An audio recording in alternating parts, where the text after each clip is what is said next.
আপনি কি জানেন গাজর বিটরুট সারা বছর সংরক্ষণ করা যায়?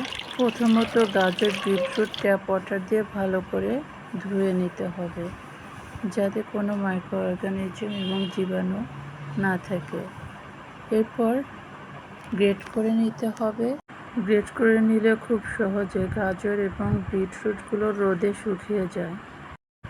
এছাড়া গ্রেট করতে না চাইলে খুব সহজে বটি দিয়ে কেটে টুকরো টুকরো করে নিয়েও শুকানো যেতে পারে।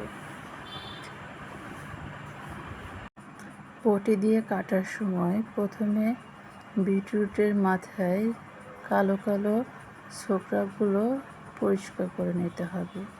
তারপরে আস্তে আস্তে করে বিটরুটগুলো কেটে চিকন স্লাইস করে নিতে হবে। বিটরুটগুলো দেখতে এত সুন্দর।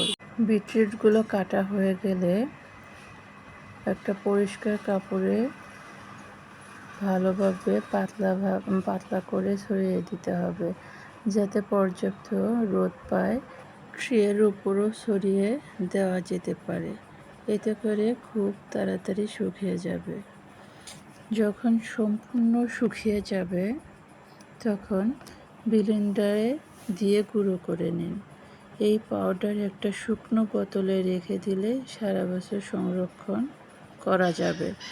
যখন খেতে ইচ্ছে হবে তখন 1 গ্লাস পানিতে 1 চামচ পাউডার মিশিয়ে খুব সহজে তৈরি করে ফেলতে পারবেন স্বাস্থ্যকর গাজর বিটরুটের জুস।